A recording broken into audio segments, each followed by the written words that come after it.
Welcome to my channel Vasu foods. ఇవాళ special fish makhana recipe అండి. ఈ రెసిపీని చాలా ప్రాంతాల్లో చాలా విధాలుగానే చేస్తారు, కానీ ఈరోజు నేను చెప్పినట్టు చేస్తే పక్కా రెస్టారెంట్ స్టైల్ వస్తుందండి.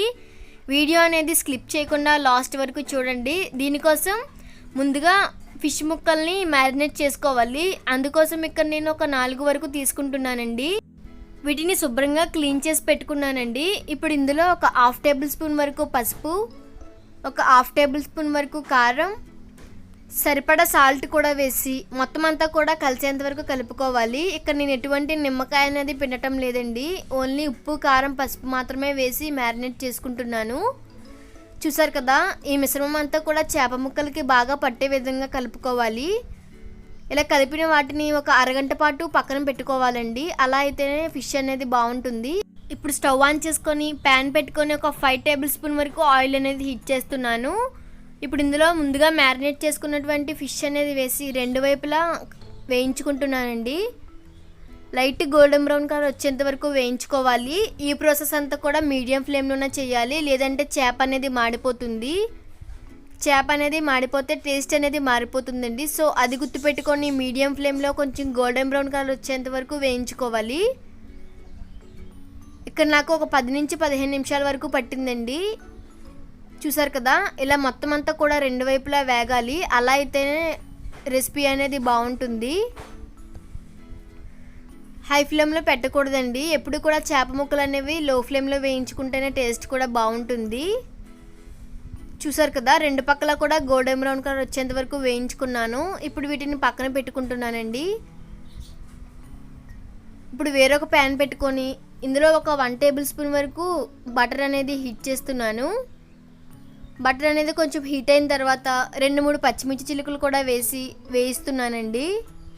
బటర్ అనేది ఎక్కువగా వేయనవసరం లేదు. ఇవి కొంచెం వేగిన తర్వాత ఒక 1/2 టేబుల్ స్పూన్ వరకు అల్లం పేస్ట్, ఒక 1/2 టేబుల్ స్పూన్ వరకు వెల్లుల్లి పేస్ట్ కూడా వేసి మొత్తం అంతా కూడా పచ్చివాసన పోయేంత వరకు వేయించుకుంటున్నాను. మీడియం ఫ్లేమ్లో కూడా ఈ ప్రాసెస్ అంతా కూడా చేయాలండి. ఇవి కొంచెం వేగిన తర్వాత ఇందులో ఒక 1.5 కప్ వరకు టమాటో ప్యూరీ అనేది వేస్తున్నాను. టమాటో ప్యూరీ అనేది పచ్చివాసన పోయి కొంచెం దగ్గర పడేంత వరకు వేయించుకోవాలండి. అలా అయితేనే రెసిపీ అనేది బాగుంటుంది, లేకపోతే పచ్చివాసన వస్తుంది, తినడానికి అంతలా బాగుండదు. చూసారు కదా, ఒక 5-10 నిమిషాల తర్వాత టమాటో ప్యూరీ అనేది ఇలా దగ్గర పడింది. ఇప్పుడు ఇందులో 2 టేబుల్ స్పూన్ వరకు కారం అనేది యాడ్ చేస్తున్నానండి. మీ కారాన్ని బట్టి మీరు యాడ్ చేసుకోవచ్చు. ఇందులో ఒక 1/2 టేబుల్ స్పూన్ వరకు ధనియా పౌడర్, ఒక 1.5 టేబుల్ స్పూన్ వరకు షుగర్, సరిపడా సాల్ట్, 2 టేబుల్ స్పూన్ వరకు గరం మసాలా వేసి మొత్తం అంతా కూడా కలిసేంత వరకు కలుపుకోవాలండి. ఈ మసాలాలన్నీ బాగా వేగేంత వరకు వేయించుకోవాలి సిమ్లోనే. ఇవి కొంచెం వేగిన తర్వాత ఇందులో ఒక 3/4 కప్పు వరకు పెరుగు అనేది యాడ్ చేస్తున్నాను.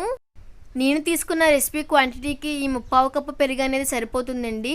ఈ పెరుగు మొత్తం అంతా కూడా కలిసేంత వరకు కలుపుకోవాలి. ఎక్కడ ఉండలు అనేది ఉండకూడదు. చూసారు కదా, ఈ విధంగా మొత్తం అంతా కలిసేంత వరకు కలుపుకోవాలి. ఒక 5 నిమిషాల పాటు సిమ్లోనే ఉడికించుకోవాలండి. ఇలా ఉడికిన తర్వాత మొత్తం అంతా కూడా ఒకసారి కలుపుకోవాలి. నూనె అనేది పైకి తేలేంత వరకు ఉంటే రెసిపీ బాగుంటుంది. చూసారు కదా, ఇలా ఉడికిన తర్వాత ఇప్పుడు ఇందులో ముందుగా వేయించుకున్నటువంటి చేప ముక్కల్ని వేస్తున్నాను. షుగర్ అంటే ఇష్టం లేని వాళ్ళు షుగర్ అనేది ఒక 1 టేబుల్ స్పూన్ వరకు వేసుకుంటే సరిపోతుందండి, ఎందుకంటే ఆల్రెడీ బటర్ ఉంటుంది కదా. సో అందుకోసం ఇప్పుడు ముక్కలన్నిటినీ కూడా ఎగిర పట్టేంత విధంగా కలుపుకోవాలి. చూసారు కదా, ఈ విధంగా 2 పక్కల ఉడికించుకోవాలండి. అలా అయితేనే ముక్కకి ఎగిర అనేది పట్టి టేస్ట్ బాగుంటుంది. ఒక 5 నిమిషాల తర్వాత ఇలా ఉంటుంది. ఇప్పుడు ఇందులో ఒక 1/2 కప్పు వరకు వాటర్ అనేది యాడ్ చేస్తున్నాను. ఎక్కువగా యాడ్ చేయనవసరం లేదండి. చేప ముక్కలు అనేది విరగకుండా మొత్తం అంతా కూడా కలిసేంత వరకు కలుపుకోవాలండి. చూసారు కదా, ఈ విధంగా కలుపుకొని ఉప్పు సరిపోయిందో లేదో చూసుకొని ఒక 5 నిమిషాల పాటు ఉడకనివ్వాలి. ఒక 5 నిమిషాల తర్వాత రెసిపీ అనేది ఇలా చిక్కబడుతుందండి.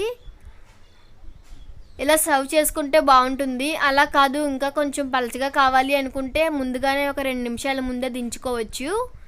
చూసారు కదా, ఫిష్ మఖనా రెడీ అయిపోయింది. వేడివేడిగా అన్నం లేదా రోటీలో కూడా చాలా బాగుంటుందండి. మీరు కూడా తప్పకుండా ట్రై చేసి మీకు ఎలా కుదిరిందో నాకు కామెంట్ చేసి చెప్పండి. ఎప్పుడు రెస్టారెంట్ నుంచే కాదండి, రెస్టారెంట్ స్టైల్ లాంటి ఫిష్ మక్కన ఇంట్లోనే ఈజీగా ప్రిపేర్ చేసుకోవచ్చు. సో ఈ వీడియో కనుక మీకు నచ్చినట్లయితే లైక్ చేయండి, షేర్ చేయండి. ప్లీజ్ నా ఛానల్ని సబ్స్క్రైబ్ చేయడం మాత్రం మర్చిపోకండి.